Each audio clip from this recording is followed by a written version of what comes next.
So what is the plan for Bilderberg 2010, and what's going on in Spain?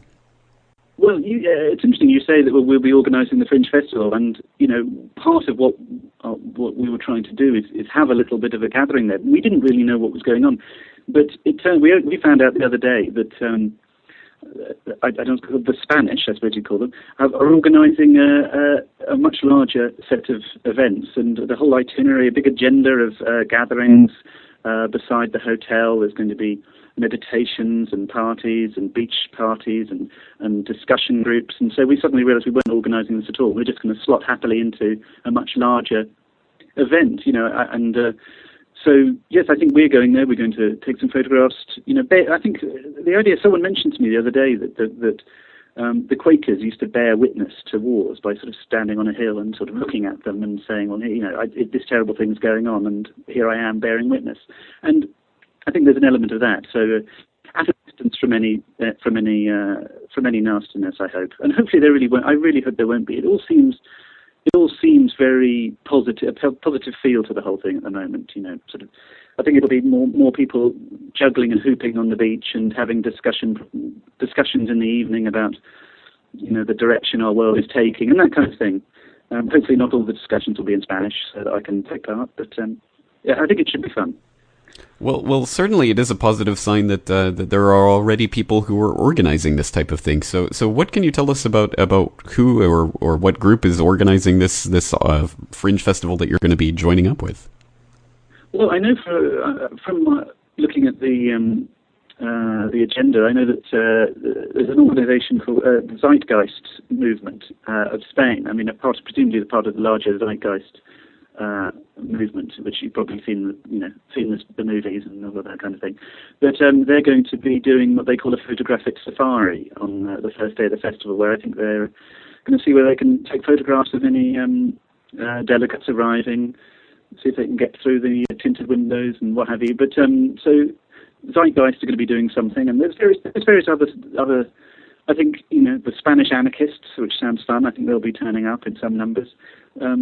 Hopefully not being too anarchic.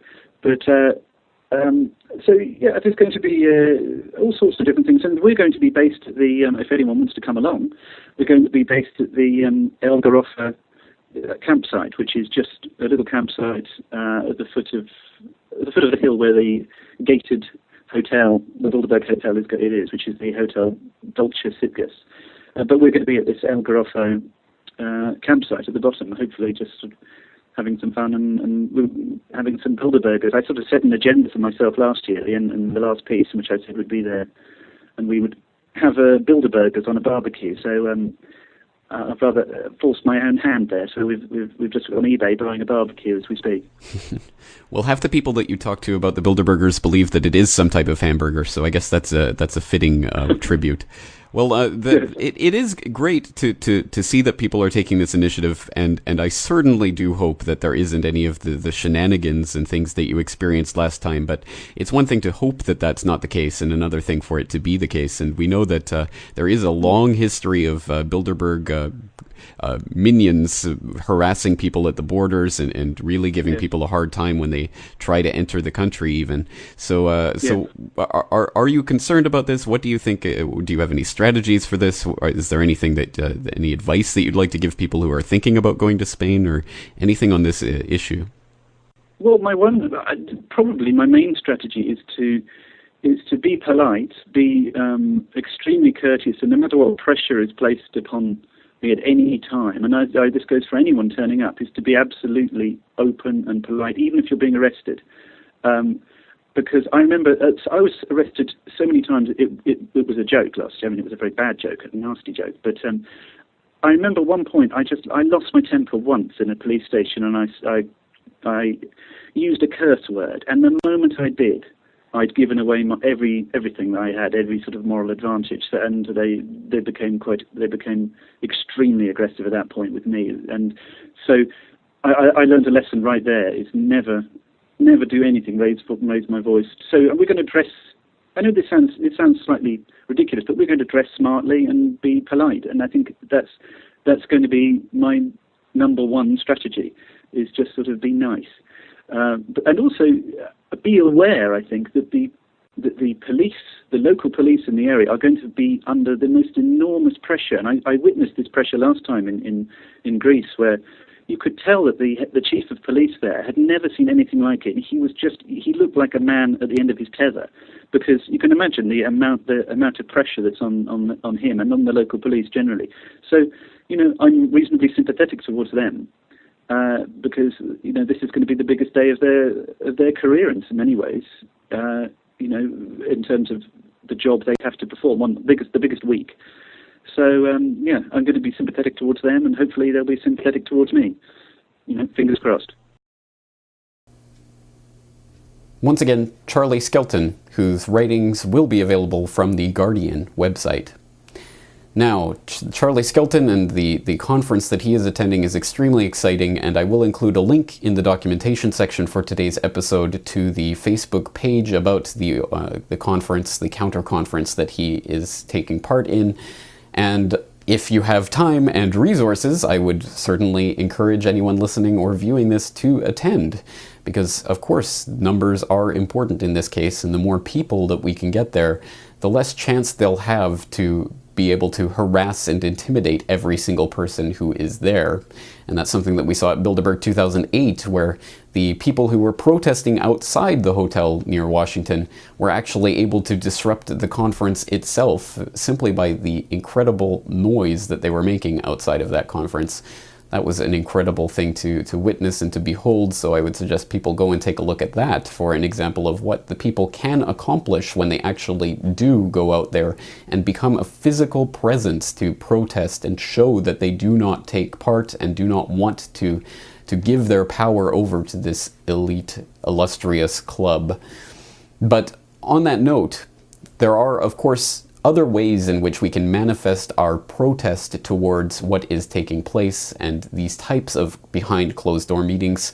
And an excellent example of that came from this year's Trilateral Commission meeting in Dublin, Ireland. Now, the Trilateral Commission meeting is something akin to the Bilderberg, a high-level talking shop for power players, whereas Bilderberg is specifically about Europe and North America and the ties or lack thereof between those two power centers. The Trilateral Commission, as its name might imply, involves not just Europe and North America, but a third part, which is Japan. And so each year they meet, usually 3 or 4 weeks before the Bilderberg conference, and they have their own high-level talking shop about whatever is on the plate at the moment. And in Dublin, Ireland this year, apparently the Iran war is once again on the table and is being talked about as a serious possibility. So that's something that we will have to definitely be on the lookout for. But this year's Trilateral Commission meeting was a success of sorts for the people who were there making a commotion in Dublin about the meeting and the attendees. And for anyone who hasn't seen it yet, I would highly suggest that you take a look at the work of people like We Are Change Ireland and the Sovereign Independent, both groups having adequately confronted the people who were attending, including the Sith Lord himself, Darth Rockefeller, who of course was in attendance despite the fact that he's in his 90s now and is still actively travels the world attending all of these conferences, and I'm sure would love to see the New World Order come into place before he shuffles off this mortal coil. But on that note, the Sovereign Independent specifically had an incredible encounter with David Rockefeller himself. And the results are now available on YouTube. Unfortunately, they were shot with a cell phone camera, so it is not extremely clear and not crisp and high definition, but it is there. And yes, the Sovereign Independent managed to confront David Rockefeller and place a copy of the Sovereign Independent newspaper on the table in front of him. Quite incredible, and must have been quite a moment to experience. So earlier this month, I also had the pleasure of talking to Neil Foster and Dave Derby of SovereignIndependent.com about their encounter with elite insider and Bilderberg high-ranking member David Rockefeller. Let's do it now. Right, let's do it. We're ready now. Right, let's do it. Mr. Rockefeller, you will never get your New World Order. We're not your slaves. We are not your slaves.